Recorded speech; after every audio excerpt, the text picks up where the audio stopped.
예배는 하나님의 사랑의 현장입니다. 하나님께서는 예배 가운데 오셔서 말씀하시면서 사랑을 주십니다. 성령과 말씀을 통해서 교회를 세우십니다. 14장 1절에서 너희는 사랑을 향해 달려라. 바로 하나님의 사랑을 향해 달려가는 것이 예배입니다. 하나님의 사랑을 향해 달려가기 때문에 또 성도를 향한 사랑을 추구하는 것입니다. 또 성령적인 것을, 신령한 것을 추구하되 이렇게 나옵니다. 성령적인 것을 열망하되 예언을 하려고 하라. 성령님을 따라서 예언을 하는 것, 그것이 예배입니다. 고린도 교회에서는 예배에 문제가 있었습니다. 그 당시 하나님께서는 따로 이렇게 설교자를 세우지 않았기 때문에 또 기도하는 방법도 몰랐기 때문에 이렇게 방언을 통해서 기도하는 것을 가르쳐 주셨습니다. 그런데 고린도 교회 성도들은 자기들이 방언을 잘한다는 걸 가지고 서로 자랑하면서 분쟁이 있었습니다. 질투가 있었습니다.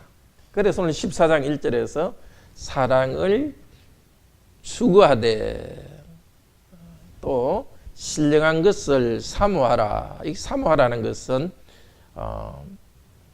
사랑을 열망하라 하는 것은 추구한다는 것이 열망한다는 것인데, 열망한다는 것은 질투한다는 것입니다. 여러분이 질투하려면 하나님의 사랑을 질투하십시오라고 고린도 교인에게 말하고 있습니다. 질투 대신에 참된 하나님의 사랑 가운데 바른 예배를 드리라고 하고 있습니다. 14장은 전체 두 부분으로 나눠집니다. 1절에서 25절까지는 남이 알아듣지 못하는 방언으로 예배 드리는 것보다도 알아들을 수 있는 말로 예배 드리는 것이 더욱 훌륭하다 이렇게 말합니다. 그리고 26절에서 마지막까지는 질서 있게 예배하라, 이 두 가지 말씀을 합니다. 자, 오늘도 우리는 하나님께서 잘 알아들을 수 있는 말로 지금 예배 드리고 있죠. 또 예배 때는 서로 자기를 내세우지 말고 질서 있게, 특별히 질서 있게라는 것은 직분자의 지도 가운데, 인도 가운데 질서 있게 예배 드리라고 했습니다. 오늘은 14장 1절에서 5절까지를 중심으로 예배는 하나님의 사랑이 나타나는 현장이라는 말씀을 듣겠습니다. 1장 1절에서 5절 그리고 또 고린도전서 14장의 다른 부분을 또 참고하면서 보겠습니다. 자, 오늘 저희가 들을 말씀은 누가 예배하는가? 즉 삼위일체 하나님께서 하는 행동이 예배입니다. 무엇을? 하나님께서 당신의 사랑을 주십니다. 어떻게? 성령과 말씀을 통해서. 왜? 사랑하기 위해서입니다. 언제 어디서? 지금 여기 있습니다. 먼저 누가 무엇을 하느냐? 예배는 하나님께서 교회를 사랑으로 세우십니다. 1절에 사랑을 추구하며, 이 추구한다는 것은 그 달려라는 것입니다. 하나님을 향해서 달려가라는 것입니다. 하나님을 향해서 달려가기 때문에 성도를 향한 사랑도 나옵니다. 하나님의 사랑은 여러 가지 표현합니다. 사랑이라 하기도 하고 은혜라고 말하기도 합니다. 우리 죄를 용서해 주시기 때문에 은혜라고 합니다. 하나님은 우리에게 주시는 것은 또 교제라고 합니다. 우리와 같이 친교를 나누십니다. 혹은 구속이라고 말합니다. 죄에서 벗어나게 하셨습니다. 하나님의 사랑을 여러 가지로 표시하는데, 하나님의 이런 여러 가지 것을 우리에게 주셔서 어떻게 우리에게 하시느냐? 우리를 세우십니다. 14장 4절 5절에 덕을 세우지 아니하면, 덕을 세우면, 덕을 세우면, 이 덕이란 말은 원래는 없는 말입니다. 그냥 집어넣은 말이고요. 단순히 집을 세우듯이 세운다는 뜻입니다. 우리를 세우고 교회를 세우십니다. 약한 우리들을 세워주시고 죄인인 우리를 거룩하게 세워주시는 일을 하십니다. 그런데 하나님께서 우리를 세워주시는 이 사랑은 자유를 주시는 사랑입니다. 고린도전서 13장 12절에서는 바로 앞쪽이죠. 우리가 지금은 거울로 보는 것 같이 희미하지만 그때는 얼굴과 얼굴을 대하여 볼 것이요. 지금은 내가 부분적으로 아나 그때는 주께서 나를 아신 것 같이 내가 온전히 알리라. 여기 안다는 것이 무슨 뜻이라 했습니까? 안다는 것은 부부가 이렇게 서로 사랑하는 데서 말이죠. 그러니까 사랑이라는 뜻입니다. 지금은 우리가 하나님은 우리를 사랑하지만 우리는 하나님을 사랑하는데 부족합니다. 그러나 그때 주님 재림하신 때가 되면 우리가 주께서 우리를 아시듯이 우리도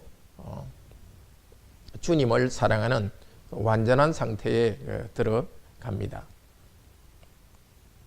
주님과 같은 완전한 상태에 들어가는 일은 지금 이 세상에서 이미 시작되었습니다. 고린도서 3장 17절, 우리 지난주에도 본 말씀이지만 같이 봅시다. 자, 하나님께서 우리를 사랑하시고 우리도 하나님을 사랑하시는 이 일이 도대체 그것이 우리한테 뭘 의미하느냐? 고린도서 3장 17절, 18절 우리 같이 한번 읽읍시다. 주는 영이시니 주의 영이 계신 곳에는 자유가 있느니라. 우리가 다 수군을 벗은 얼굴로 거울을 보는 것 같이 주의 영광을 보매 그와 같은 형상으로 변하여 영광에서 영광에 이르니 곧 주의 영으로 말미암음이라.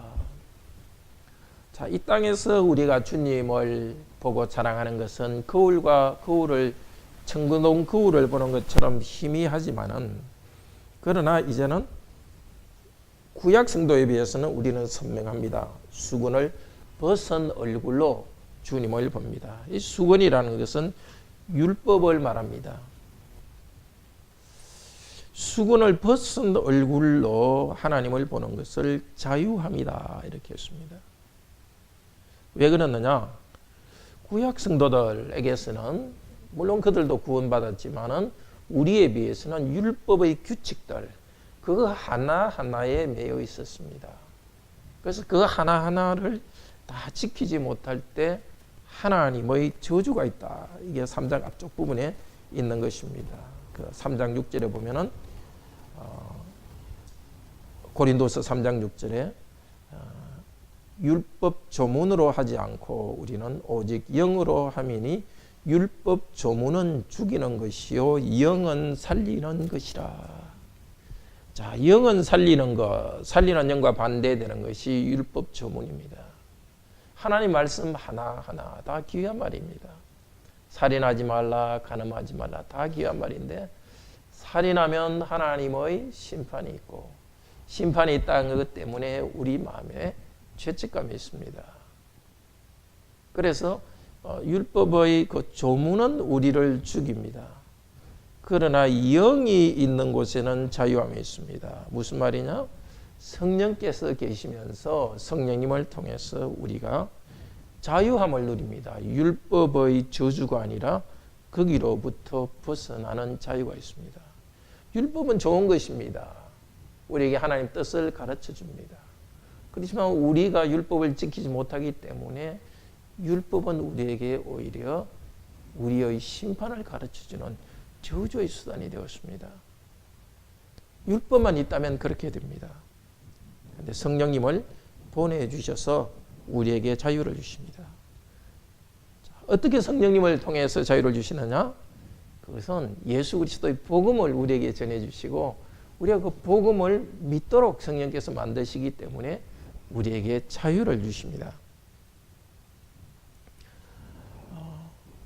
성령님을 통해서 우리가 복음을 믿을 때 우리가 얻는 자유의 첫 번째는 율법을 지키지 않음으로써 죄를 지었기 때문에 우리가 죽어야 되는, 저주받아야 되는 저주로부터 해방되는 것입니다.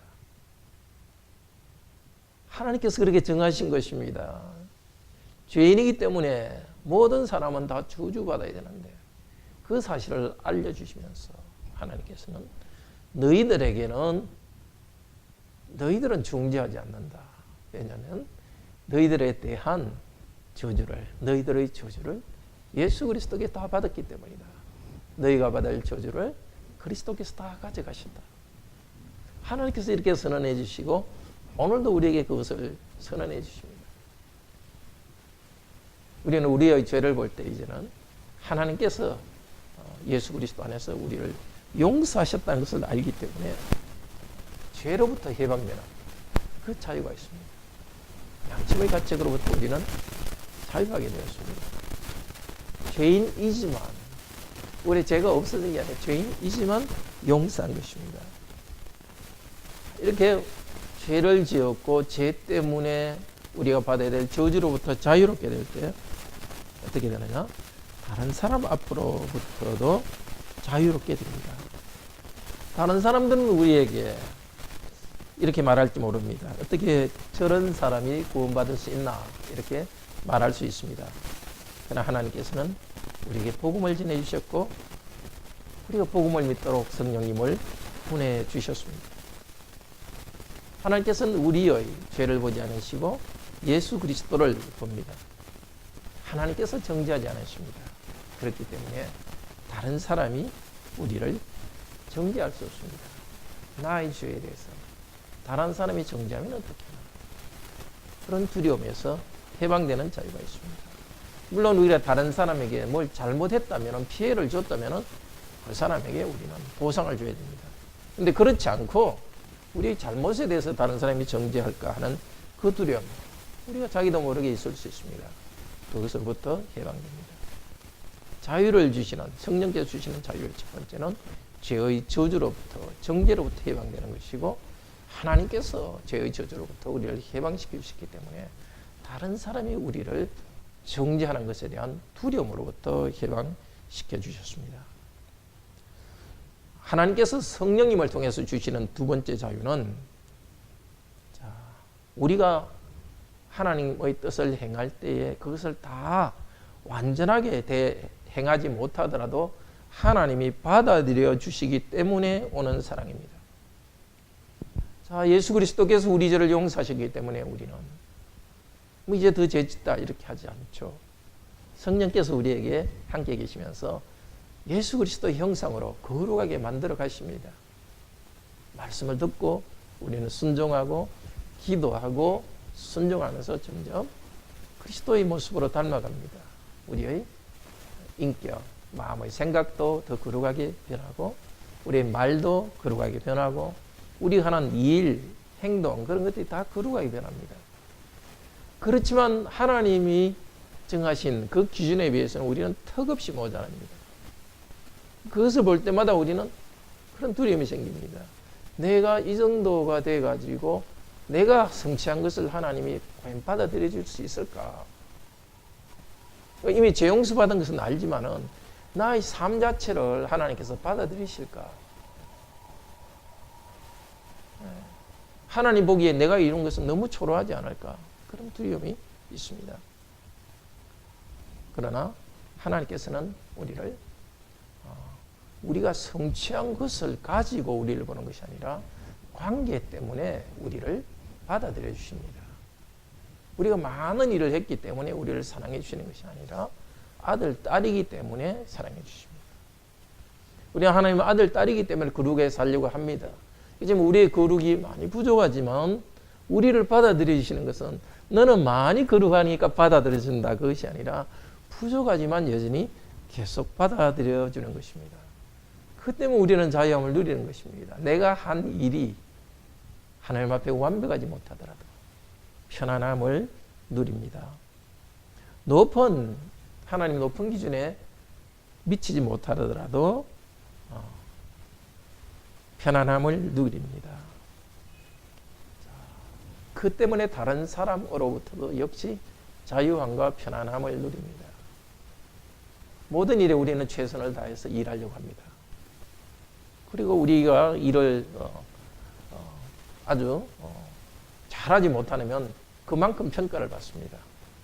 그러니까 우리 일에 대한 그런 평가를 받을 때도 우리는 우리 인격이 손상되지는 않습니다. 왜냐하면 우리가 이룬 것에 대해서 하나님께서 우리를 받아들여 주시기 때문입니다. 하나님과의 관계에서 내가 내 삶에서 하나님의 그 거룩한 백성으로서 맡은 일에서 최선을 다해서 했는데 그래도 부족한 것은 하나님께서 나를 받아들이십니다. 사람들은 내가 한 것을 부족하다고 비판하고 비난한다. 그러나 나는 그것 때문에 손상되지 않습니다. 자, 하나님과의 관계에서 이런 자유가 있기 때문에 우리는 이런 자유도 누립니다. 하나님께서 원하시는 일을 할 때 다른 사람과 의견이 다르다. 하나님이 원하신다. 그 생각이 있을 때는 의견이 달라도 그대로 할 수 있는 자유가 있습니다. 하나님께 책임지실 테니까. 또 하나님께서 원하시는 일을 하다가 피해를 본다 할지라도 비난을 받아도 그대로 할 수 있는 자유가 있습니다. 또 하나님과의 관계 속에 우리가 있기 때문에 누리는 자유는 나의 권리를 포기할 자유도 있습니다. 하나님의 사랑을 받았기 때문에 내가 누릴 자유, 내가 권리가 있지만은 그러나 사랑 때문에 내가 가진 것을 포기할 수 있습니다. 내가 다른 사람이 나를 갖다가 좋지 않게 말할 때 그냥 분노를 내어서 막 그 사람과 말다툼을 할 수도 있지만은 그러나 그렇게 안 할 수 있는 자유가 있습니다. 만약에 그 사람이 나를 말하는 것이 전부라면, 그 사람이 나를 평가하는 것이, 사람들이 나를 평가하는 것이 인생의 전부라면 나는 다른 사람에게 그렇게 나에 대해서 나쁘게 말하는 것을 보고 그냥 지나칠 수가 없습니다. 그러나 우리에게는 사람의 평가가 아니라 하나님의 평가가 있기 때문에 필요에 따라서 그냥 반응하지 않고 넘어갈 수 있는 넉넉함이 있는 것입니다. 또 유익을 위해서, 사랑하는 사람의 유익을 위해서, 가족이나 또 성도들의 유익을 위해서 참 자존심 상하는 일이 있더라도 그냥 하나님 사랑 안에서 사랑받으면서 넘어갈 자유가 있습니다. 그 사랑, 하나님의 그 사랑을 우리에게 추구하랍니다. 하나님의 그 사랑 안에서 하나님은 우리에게 성령님을 주셨고 그 성령님 안에서 우리는 이런 자유를 누리고 있습니다. 계속해서 이런 자유 누리기를 바랍니다. 과연 내가 구원받았을까? 그런 두려움에 빠지지 마시고 예수 그리스도 때문에 우리의 행동에도 부족함에도 불구하고 구원하셨다는 사실 꼭 붙잡고 자유를 누리기 바랍니다. 매일매일 최선을 다하지만 걸어가면서 성장하지만 지금 나의 상태가 정말 하나님이 원하는 만큼 충분하지 않더라도 하나님이 저주를 내릴까 두려워하지 마시고 하나님의 따뜻한 사랑 때문에 나를 받아들여 주신다는 것 때문에 자유함을 누리기를 바랍니다. 자, 하나님의 사랑이 나타난 예배 어떻게 드립니까? 그것은 성령님과 말씀을 통해서 드립니다. 4장 1절에 보면은 신령한 것을 사모하라 이렇게 했는데요. 신령한 것이라는 것은 성령적이라는 뜻입니다. 성령적이라는 것. 즉 성령님께서 주시는 것을 추구하라는 것입니다. 성령께서 주시는 것은 바로 말씀이요 기도입니다. 고린도전서 12장에서 성령의 나타납니다. 12장 4절, 3절부터 쭉 이야기하는 것이 성령의 나타남을 주신다 하는데 그 내용들을 보면 말씀과 기도, 크게 봐서는 말씀과 기도입니다. 성령께서 우리에게 주시는 것은 말씀과 기도인데 하나님께서 우리에게 말씀하시는 것은 말씀과 예언이라고 표현하고 있습니다. 예언이라는 것은 흔히 우리는 미래의 것을 예언하는 것으로 알고 있는데 자, 고린도전서 14장으로 다시 돌아갑시다. 성령께서 주시는 것은 고린도전서 14장 6절에 방언으로 말하고 계시나 지식이나 예언이나 가르치는 것으로 말하지 아니하면, 그러니까 방언과 다른 것이 계시, 지식, 예언, 가르치는 것, 이 다 같은 내용입니다. 계시, 지식, 예언 가르치는 거 다 하나님의 말씀입니다. 감추어진 것을 우리에게 말씀하시기 때문에 계시라고 표현했습니다. 그리고 지식은 하나님께서 가르친 것의 내용이 지식이기 때문에 그렇게 말했고요. 예언이라는 것은 원래 미래의 것을 말한다는 것이 아니라 하나님 쪽에서 하나님께서 우리에게 말씀하시는 것, 하나님을 대신해서 말하는 것이 바로 예언입니다. 그러니까 계시, 지식, 예언 가르치는 것, 이 모두가 말씀입니다. 성령께서 이것을 우리에게 주십니다. 자, 이것을 하는 목적은 3절에서 그러나 예언하는 자는 사람에게 말하여 덕을 세우며 권면하며 위로하는 것이요. 성령께서 예언을 주시는 것. 다시 말해서 예언은 하나님 말씀이라 그랬죠. 교회의 말씀을 주시는데 사람을 통해서 주시죠. 그것의 말씀을 주시는 목적은 권면과 위로라고 합니다. 이 권면이라는 것은 원래 이 동사인데요. 이게 명사로 내면 성령이라는 뜻입니다. 성령께서 우리에게 말씀하시는 것, 성령께서 말씀하시는 것이 우리에게 위로가 됩니다. 그런데 성령께서 말씀하시는 것의 핵심은 바로 예수 그리스도의 복음입니다. 성령께서 말씀하시는 것은 교회의 직분자를 통해서, 당시에는 예언하는 사람을 통해서, 지금은 성경 말씀을 가르치는 목사를 통해서 우리에게 말씀하시죠. 성령께서는 다른 것을 통해서 위로하는 것이 아니라 복음을 통해서 위로해 주십니다. 아까 자유함에 대해서도 배웠지만 우리들의 가장 근본적인 문제가 다른 것이 아니라 깊은 죄의 문제와 우리가 싸우고 있기 때문에 이 죄의 문제를 해결하시는 예수 그리스도에 대해서 전해주십니다. 십자가에 달려 돌아가신 예수 그리스도의 복음을 전하는 것이 성령께서 하시는 일입니다. 그리스도께서 이 땅에 계실 때 십자가에서 죽으시고 부활하시면서 그 구원의 일을 이루었습니다. 이제 그리스도께서는 하늘로 가신 다음에 이 땅에 성령님을 보내주셨어. 성령님께서 예수 그리스도의 십자가의 복음에 대해서 더 자세히 말했습니다. 누구를 통해서? 사도들을 통해서 말했습니다. 예수 그리스도께서 십자가에 죽으시고 부활한 것이 우리에게 얼마나 큰 위로가 되는지를 가르쳐 주었습니다. 예를 들면 로마서 6장 같은 데는 그리스도께서 십자가에 죽으셨기 때문에 우리도 그리스도와 합하여 죽었고 그걸 가르쳐 주는 것입니다. 사도가 성령님의 가르침을 따라서 말해주는 겁니다. 그리고 그리스도께서 부활하셨기 때문에 우리도 예수 그리스도와 연합하여서 우리도 부활했습니다. 그것이 우리에게 위로가 되는 것입니다. 우리는 계속해서 그리스도와 연합하여서 죽습니다. 그리스도를 의지하여 죄에 대해서 계속 죽어갑니다. 성령께서 우리를 계속 죄에 대해서 죽어가도록 만들어 주십니다. 또 그리스도와 연합하여서 그리스도의 새 생명 안으로 점점 살아나게 하십니다.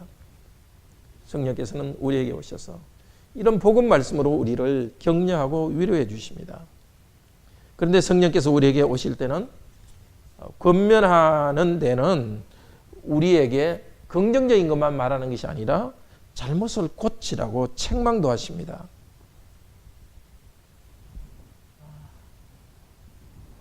바로 성령께서 우리를 위로하시고 긍정적으로 또 책망을 하는 것은 교회를 통해서 이루어집니다.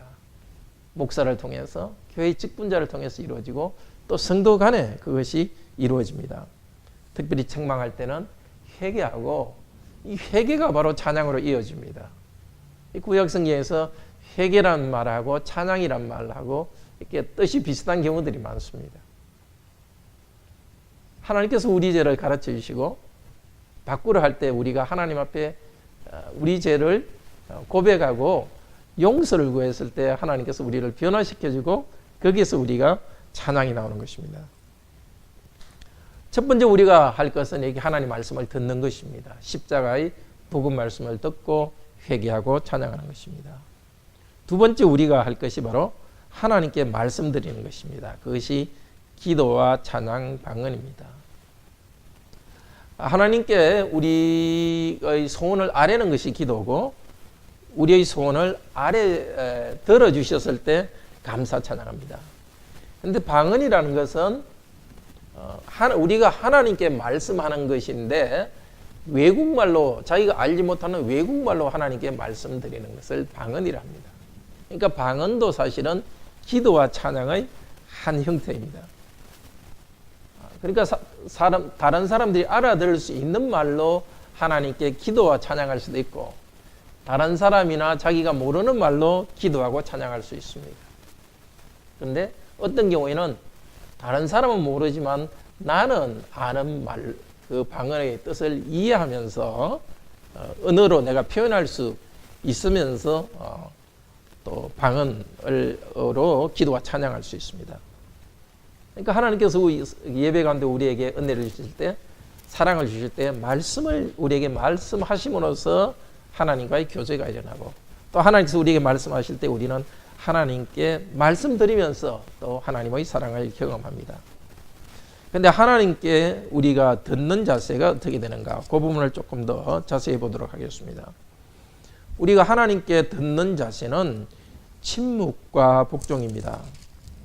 14장 뒷부분에 보면은 몇 군데에서 계속해서 침묵하라 이렇게 말합니다. 이 14장은 예배에 관해서인데 예배 가운데 침묵하라. 14장 28절에서는 방언 14장 28절 같이 읽읍시다. 만일 통역하는 자가 없으면 교회에서는 잠잠하고 자기와 하나님께만 말할 것이요. 이 방언 통역입니다.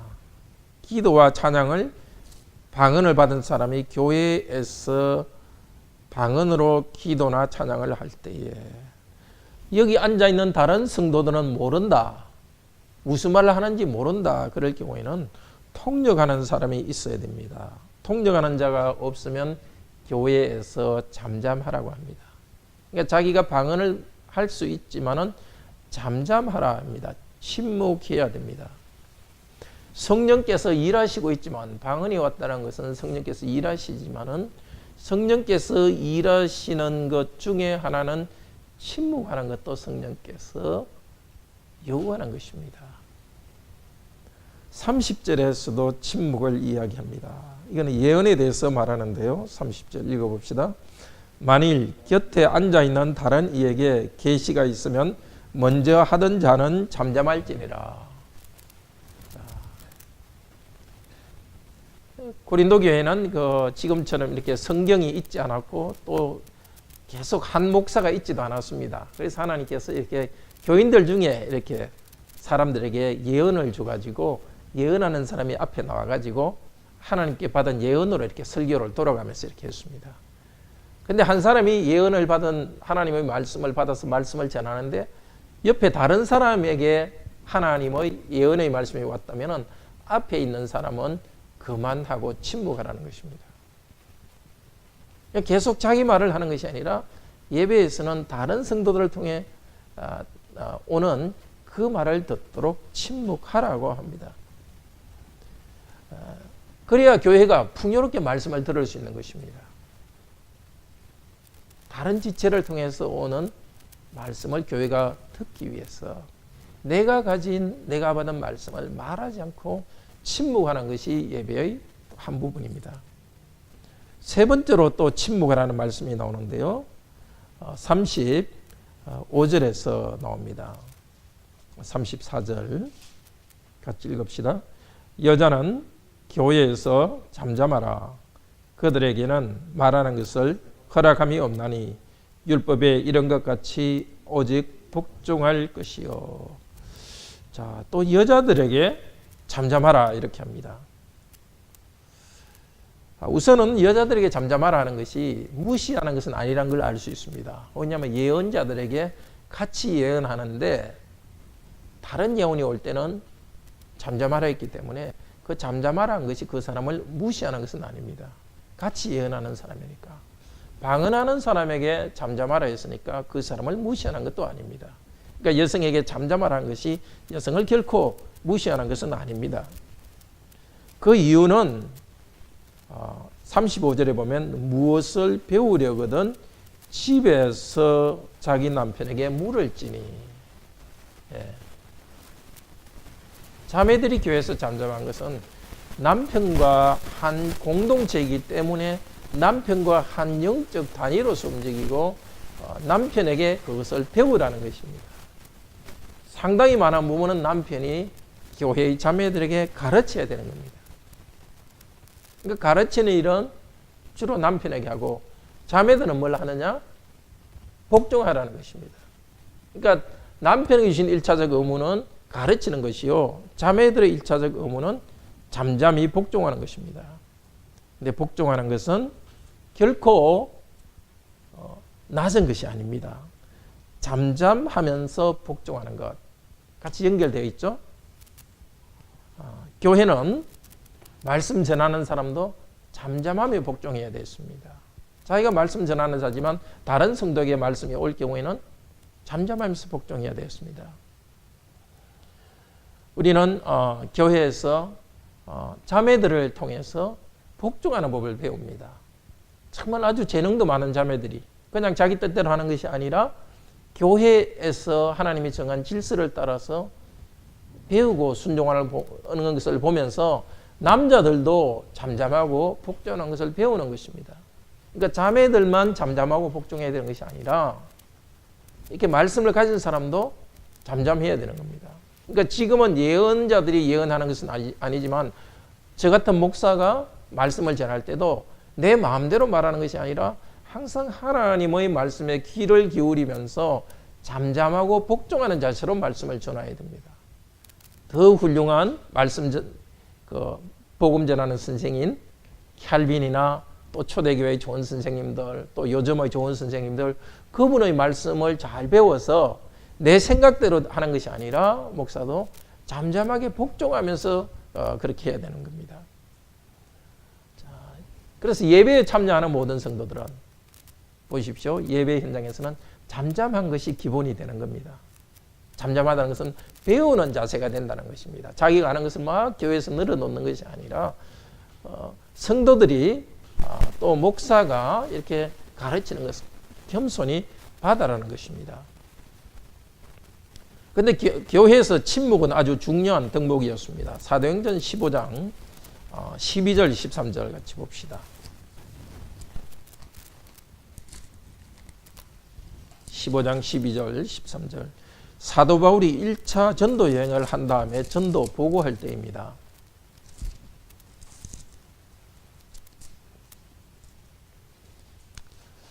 사도 바울이 이제 전도하러 가서 이방인들이 하나님을 믿게 됐다는 그 이야기를 들려줍니다. 그러니까 예루살렘에 있는 유대인 그리스도인들은 예수님의 말은 들었습니다. 이방인들에게 복음이 전해질 것이고 믿을 것이다 이 말을 들었지만은 그것을 마음으로는 믿지 않았습니다. 그런데 사도 바울이 실제 있었던 일을 쭉 이야기해 주니까 어떻게 됐느냐.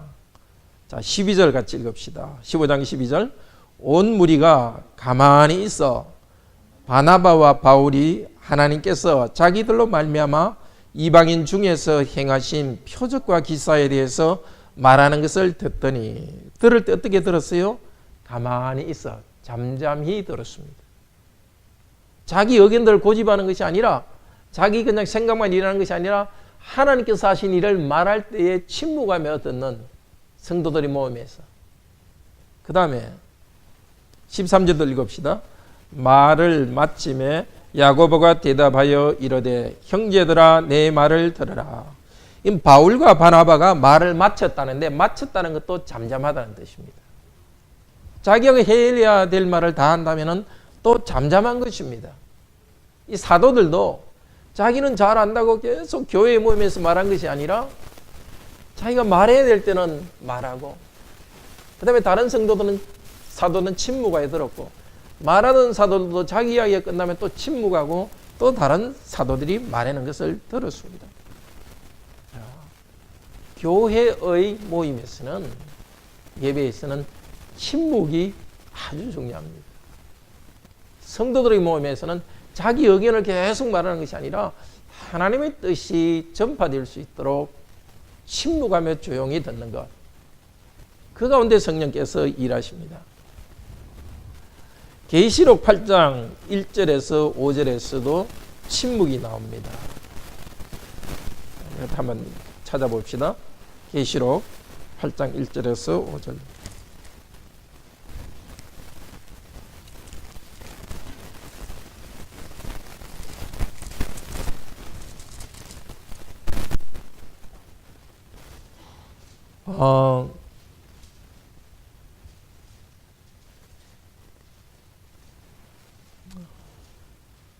자, 8장 1절만 읽읍시다. 일곱째 인을 떼실 때에 하늘이 반시간쯤 고요하더니, 하늘에 침묵이 있었습니다. 왜 침묵이 있었느냐? 3절에 보면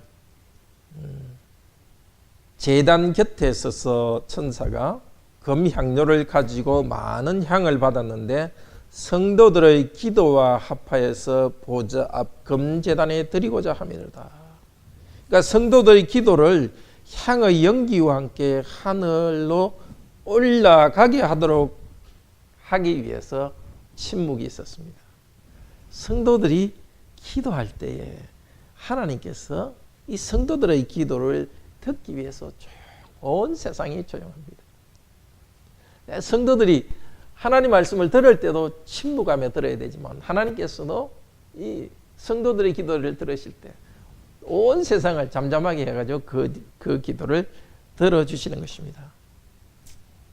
그 침묵 후에 하나님께서는 나팔을 불면서 그 성도들의 기도를 땅에 쏟으니까 천사들이 나팔을 불고 하나님께서 세상에 대한 심판을 내리시는 것입니다.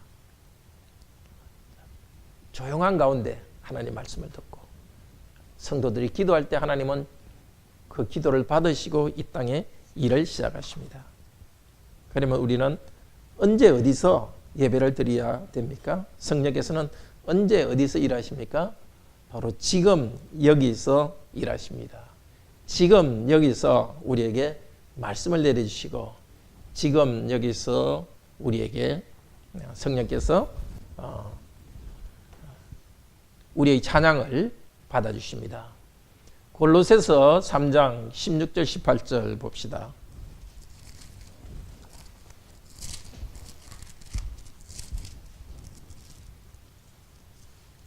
신약 327페이지입니다.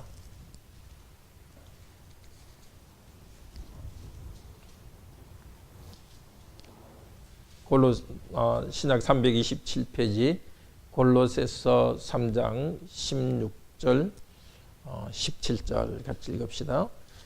그리스도의 말씀이 너희 속에 풍성히 거하여 모든 지혜로 피차 가르치며 권면하고 시와 찬송과 신령한 노래를 부르며 감사하는 마음으로 하나님을 찬양하고 또 무엇을 하든지 말이나 일이나 다 주 예수의 이름으로 하고 그를 힘입어 하나님께 감사하라. 하나님 말씀이 너희 속에 풍성히 거하여, 바로 지금 이 순간이 하나님 말씀이 우리 속에 풍성히 거하는 때입니다. 말씀이 풍성히 거할 때 18절에 아내들은 남편에게 복종하고 또 남편들도 아내를 사랑하는 그런 삶의 변화가 일어납니다. 하나님의 예배 가운데 하나님의 말씀, 하나님의 사랑이 선포될 때에 그것을 받아들일 때 삶이, 가정이 세워지고 삶이 변화됩니다. 에베소서 5장 18절 21절에서도 비슷한 말을 합니다. 앞쪽으로 몇 장 넘겨봅시다. 신약성경 315페이지입니다.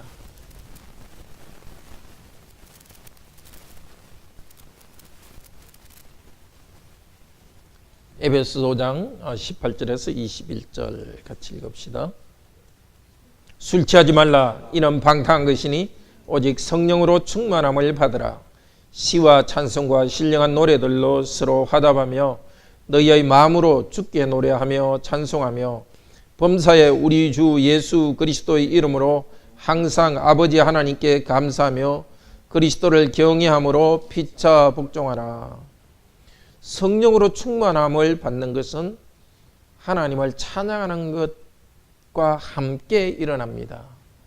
하나님께서 정해주신 말씀으로 찬양하고 기도할 때 성령으로 충만케 됩니다.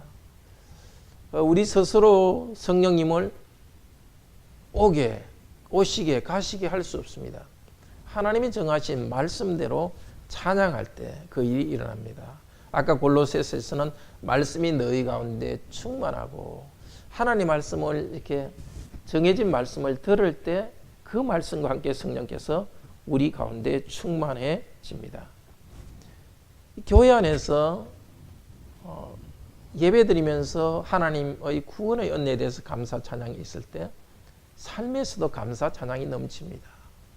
교회 안에서 말씀을 들으면서 침묵하고 복종할 때 집에 가서도 가족끼리 서로 복종하는 것입니다.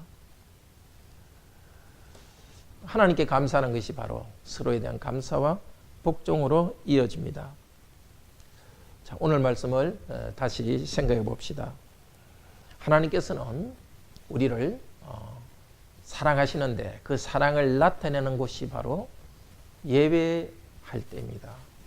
예배에서 하나님께서는 성령님을 통해서 우리에게 말씀하시고 우리는 하나님께 말씀하도록 하십니다. 우리가 그 하나님을 향하여서 하나님의 그 사랑을 받기 위해서 달려가는 것은 다른 것이 아니라 예배 때 말씀을 잘 듣는 것이고 또 예배 때 하나님을 찬양하는 것입니다.